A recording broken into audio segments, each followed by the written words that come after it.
Sahabat Lentera Sabda yang terkasih, kita jumpa lagi hari ini Senin 31 Oktober 2022. Kita akan mendengarkan renungan Sabda dari Injil Lukas bab 14 ayat 12 sampai dengan ayat 14. Saya bacakan sebentar.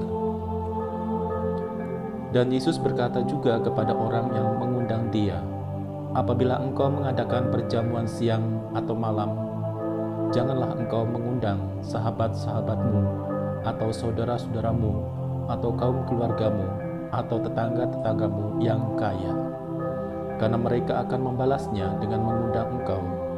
Dengan demikian, engkau mendapat balasnya. Tetapi apabila engkau mengadakan perjamuan, undanglah orang-orang miskin, orang-orang cacat, orang-orang lumpuh, dan orang-orang buta, dan engkau akan berbahagia, karena mereka tidak mempunyai apa-apa untuk membalasnya kepadamu, sebab engkau akan mendapat balasnya pada hari kebangkitan orang-orang benar." Sahabat Lentera Sabda yang terkasih, saya sungguh bahagia dan sungguh senang umat pada saat ini semakin berkembang, baik dalam jumlah maupun dalam kualitas beriman. Ajakan sabda pada hari ini bahwa yang pertama-tama adalah suatu perbuatan kita lakukan tanpa pamrih. Yang kedua adalah sikap untuk mendahulukan. Dan yang ketiga adalah kepekaan sosial. Kalau pada masa-masa yang lalu, ketika orang mengadakan acara-acara syukur, pesta, entah itu pesta perkawinan, pesta ulang tahun, perkawinan dan sebagainya, selalu dirayakan, entah itu di rumah ataupun di gedung-gedung mewah dengan mengundang begitu banyak orang. Dan setelah itu pasti suatu kebiasaan juga orang akan memberikan kado, orang akan memberikan hadiah. Tetapi pada saat ini kita melihat bahkan sekarang secara terus terang, kalaupun orang mengadakan pesta, di undangan itu ditulis tidak menerima sumbangan, atau juga ditulis menerima sumbangan dan akan diserahkan atau disumbangkan ke panti asuhan atau panti jompo atau panti sosial.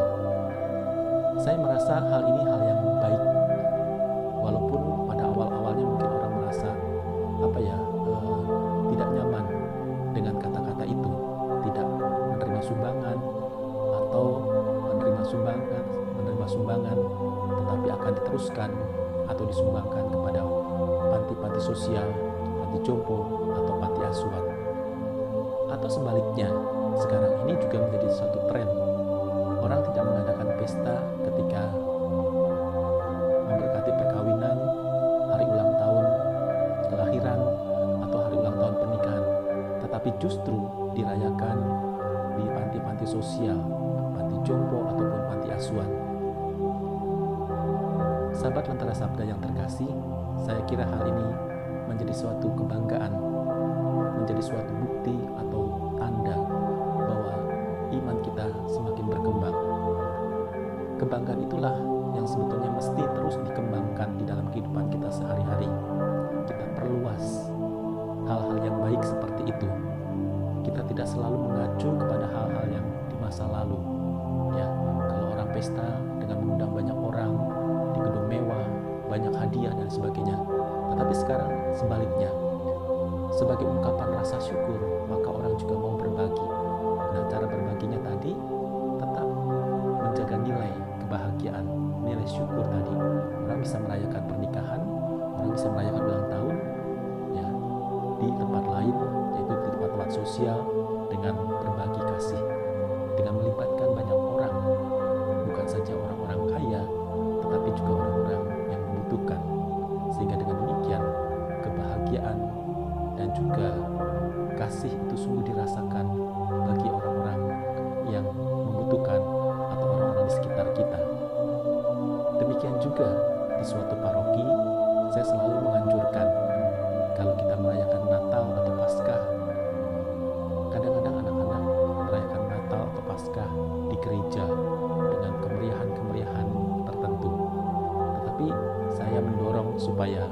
dirayakan juga di tempat-tempat sosial, yaitu di panti asuhan bersama teman-teman mereka, sehingga memang Natal atau Paskah sungguh berbicara tentang kasih, tentang kesederhanaan, dan tentang kepedulian kepada orang-orang di sekitarnya.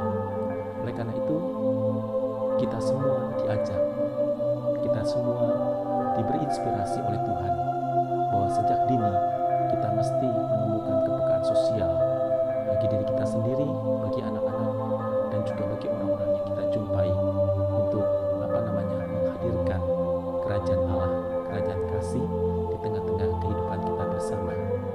Oleh karena itu, di samping tadi menemukan kepekaan sosial, maka kita juga sebetulnya mempunyai spirit, mempunyai semangat untuk mendahulukan mereka yang terpinggirkan, mereka yang kesepian, mereka yang terabaikan, atau mereka yang terlupakan. Sehingga dengan demikian, kegiatan-kegiatan kita sungguh bermakna, tidak mengurangi rasa kebahagiaan, rasa syukur kita kepada Tuhan yang kita ungkapkan lewat perjumpaan kita dengan sesama. Sahabat Lentera Sabda yang terkasih, marilah kita bersyukur karenanya dan kita melakukan hal-hal yang baik di hadapan Allah melalui sesama kita, sehingga kerajaan kasih Allah sungguh dirasakan oleh banyak orang. Tuhan memberkati.